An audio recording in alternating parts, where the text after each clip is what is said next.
Hello everyone, this is the part 2 of the quick shifter video. और इस video में मैं आपको कंप्लीट इंस्टॉलेशन के बारे में बताऊंगा। आपने अभी तक चैनल सब्सक्राइब नहीं किया, please do it and stay with me till and. आपको मैंने सारी डिटेल, इसके प्रोज एंड कॉन्स और इसकी प्राइस और इसका सब कुछ मैंने पिछली वीडियो में दिखा चुका था। लिंक मैंने डिस्क्रिप्शन में दे दिया, आप इसको यहाँ भी चेक कर सकते हैं कार्ड को सिलेक्ट करके।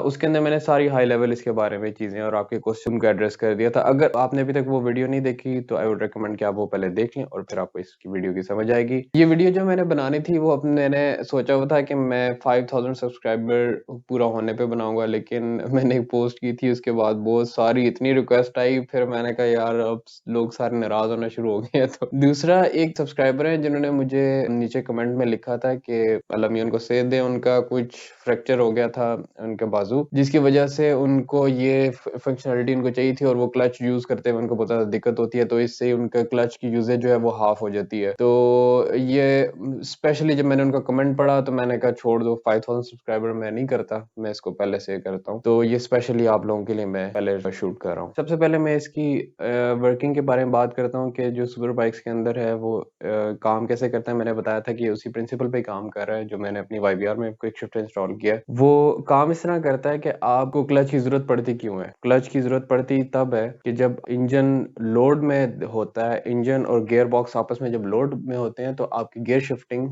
नहीं हो सकती। उस वक्त आप उसको गियर को प्रेस करेंगे वो नहीं करने देगा आपको, उसका लोड ऑफ करना पड़ता है आपको और उसके लिए आपको क्लच दिया जाता है। इस चीज को खत्म करने के लिए एक तो तरीका आप क्लचिंग कर सकते हैं और दूसरा तरीका ये हो सकता है कि आपको बहुत ही माइनर किस्म का अगर आपको शट ऑफ मिल जाए इंजन के अंदर से, तो वो एक माइनर इस लैश के अंदर का टाइम आपके पास है गियर शिफ्ट करने का। This is very precise. जब ये फॉर एग्जांपल इंजन है और ये गियर बॉक्स है, जब इंजन लोड में होगा तो ऑब्वियसली आपको शिफ्ट नहीं करने देगा, ये फंस जाएगा। और जैसे ही आपको एक माइनर शट ऑफ टाइम मिलेगा यहां से लेकर यहां तक का बैकलैश, तो ये आपका ऑफ लोड है, यहाँ पे आप शिफ्ट कर सकते हैं। और इसी टाइम को क्विक शिफ्टर एक्चुअली यूज करता है, लेकिन वो quick shifter actually computer control होता है और उस टाइम EFI बाइक्स के अंदर वो आ रहा होता है। मैंने जो अपने YBR में यूज किया सेम प्रिंसिपल को यूज किया और एक बड़ी मैकेनिकल टेक्निक के थ्रू मैंने उसको इंजन को शट ऑफ करा रहा हूँ मैं, वो मैं आज सारा एक्सप्लेन करता हूँ आपको। जो मेरा आइडिया था वो ये था कि हमने इंजन को शट ऑफ कराना है। इंजन शट ऑफ कराने का जो एक तरीका होता है वो ये होता है कि आप इग्निशन कॉइल की जो सिग्नल है उसको आप कंट्रोल कर सकते हैं।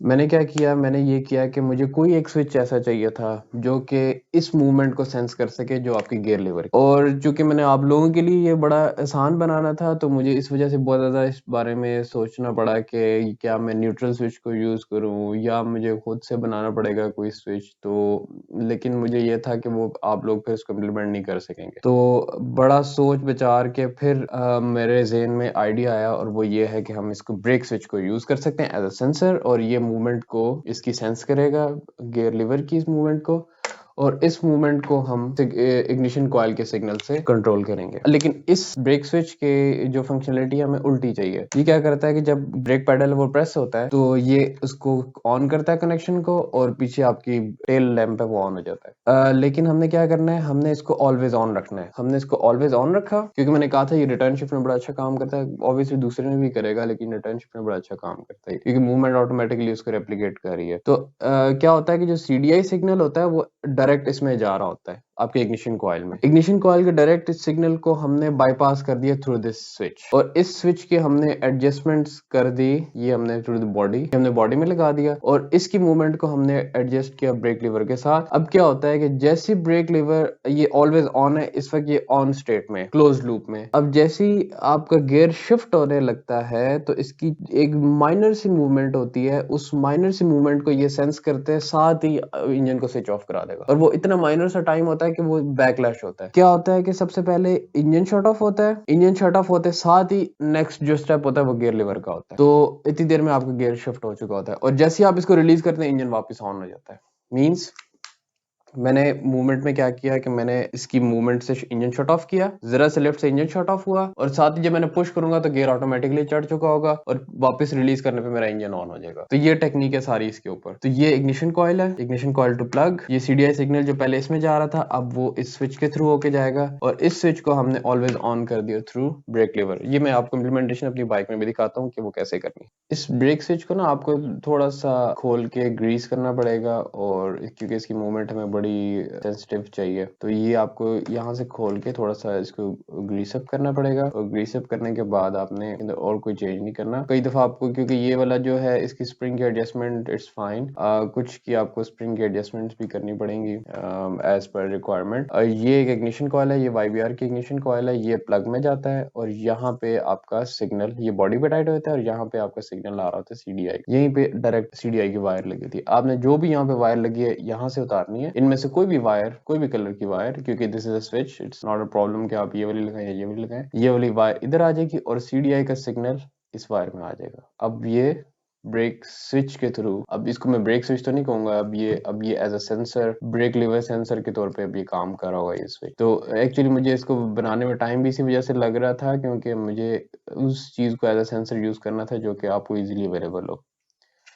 अब ये हमेशा और ये सिग्नल आपका लेगा आपके गियर लीवर के साथ, और ये इसकी मूवमेंट से इसको कंट्रोल करेगा, इस इग्निशन कॉइल के सिग्नल को। अब ये वाला जो मैंने आपको सेंसर बताया था, जो ब्रेक स्विच का था, मैं सेंसर काम कर रहा हूँ, तो ये यहाँ पर आ गया हमारा, इस तरह सेटिंग आ गई उसकी। यहाँ पे आपको एक छोटा सा कट देना पड़ेगा जो कि स्प्रिंग को होल्ड करेगा, और ये वही ब्रेक स्विच वाला ही स्प्रिंग है, और ये ऑलवेज ऑन है, और इसका कनेक्शन सीधा जा रहा है आपके इग्निशन कॉइल के अंदर। ये ब्रेक स्विच है जो कि मैं एज ए सेंसर इसको यूज कर रहा हूँ। ये इसकी इनपुट ले रहा है, अब मूवमेंट की इनपुट ले रहा है आपके ब्रेक लीवर से, और यहाँ पे आपको छोटा सा एक कट देना है, स्प्रिंग को होल्ड करेगा। आपको ये तकरीबन 1 इंच जहां से ये शुरू हो रहा है वहां से 1 इंच के बाद आपको ये कट देना है।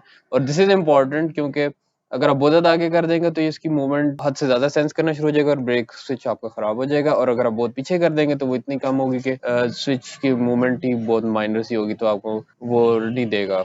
तो इस वजह से आपको ये डिस्टेंस भी बहुत इंपॉर्टेंट है, और इस पे भी बहुत ज्यादा मेरा टाइम लगा इसको एडजस्ट करने के लिए। अच्छा, उसके बाद आपने ये एक पतरी बनानी है, ये एक ब्रैकेट, इसका holder, this is very much important, जो कि मैंने इसको टाइट किया इसके अंदर, इसके जो इमीडिएट ऊपर जो बोल्ट आ रहा है इसके ऊपर मैंने टाइट कर दिया, और इसका कनेक्शन जो जा रहा है वो आपके जा रहा है इग्निशन कॉइल के अंदर। अब मैंने मोटरसाइकिल स्टार्ट कर दिया है। बाइक स्टार्ट करने के बाद मैं आपको मूवमेंट दिखाना चाह रहा था कि अब ये ऑलवेज ऑन है। जैसे ही इसका जरा सी पुश आएगा, लीवर को सेंस करेगा, तो इंजन कट ऑफ हो जाएगा, और इसके बाद गियर लगता है जाके। इस पहले इंजन को शट ऑफ हुआ और साथ ही गियर। अब मैं आपको इसको दिखाता हूँ कि ये एक्चुअल में कैसे काम कर रहा है।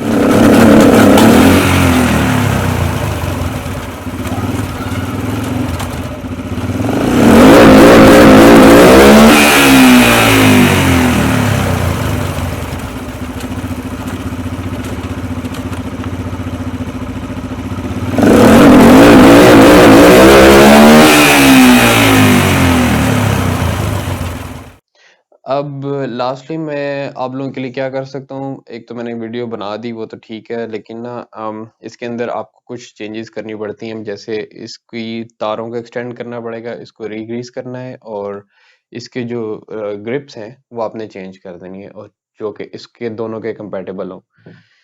नंबर 1। नंबर 2, आपने उसका ब्रैकेट बनाना है, जो कि ब्रैकेट इसको बॉडी के ऊपर होल्ड करेगा, और उसको एडजस्ट करना है एज पर रिक्वायरमेंट। आपको तो मैंने सारा कुछ ये एक्सप्लेन कर दिया इसके अंदर। मुझे चूंकि लास्ट जो मैंने कार्बोरेटर ट्यूनिंग की जो वीडियो बनाई थी उसके बाद मेरा ख्याल था कि इसको देख के लोग इसको बड़े आराम से रेप्लिकेट कर लेंगे अपने कार्बोरेटर्स के अंदर, लेकिन मुझे बहुत सारी रिक्वेस्ट आई थी कि मुझे आप करके दें।